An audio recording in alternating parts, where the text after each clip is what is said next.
The fog had grown heavier since yesterday. It pressed through the crooked streets like living fingers, curling around houses, creeping under doorways, twisting in the alleys. The village had shifted overnight. Streets bent in ways that made my memory useless. Doors appeared where there had been walls. Shadows clung to corners, stretching unnaturally. At the fountain, the water shimmered oddly again. I leaned closer. My reflection wavered, but behind it, I saw movement. A shadow stretched along the stone, twisting in a way no human could. Pinned to a crooked doorway nearby was a note. Rule 2, never follow a shadow. I swallowed. My eyes flicked to the alley beside me. Something small rolled across the cobblestones, a worn, faded toy. Its shadow stretched longer than it should.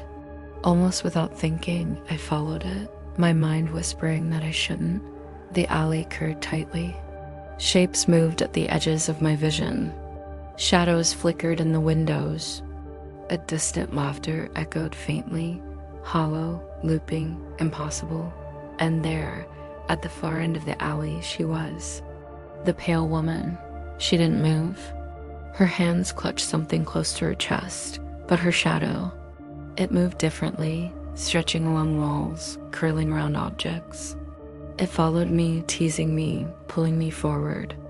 I hadn't even realized I was breaking the rule. I froze. The toy rolled again, and her shadow stretched further, almost touching it. My heart pounded.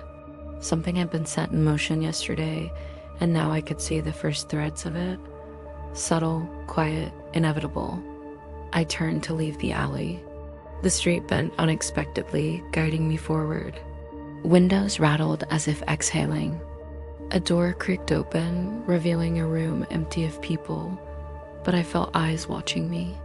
Shadows moved in corners where no light fell.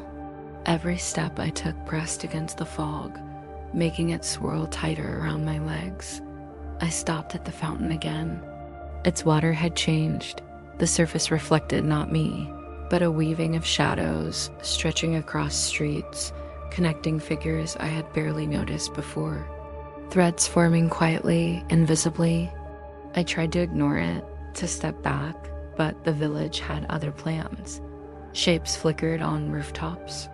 A narrow alley glowed faintly in the fog. I caught movement there, more shadows, twisting and curling like tendrils.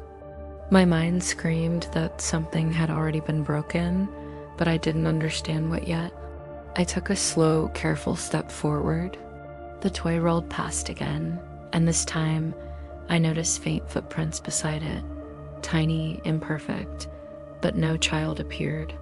The shadows stretched toward the footprints, almost playful, almost deliberate. I walked on.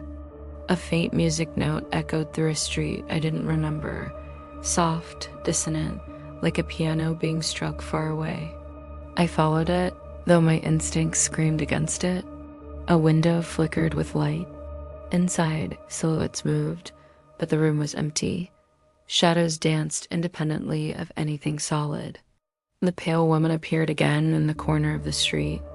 Her eyes caught mine briefly, sharp, knowing, aware. She didn't move, she didn't speak. But the shadow behind her twisted impossibly, reaching out toward the toy and me. The fog thickened, swallowing the street behind me. Whispers curled around my ears. My name, the faint echo of laughter, the piano note, all surrounding me, all coming from nowhere. A final note appeared, pinned to the fountain. The village remembers those who break the rules, and the rule breaker will not be alone. I froze. My chest tightened. Her shadow had broken the rule. The threads were pulling, quietly, invisibly. The village knew. I could feel it pressing against me, patient, deliberate, waiting. I didn't look back. I didn't run.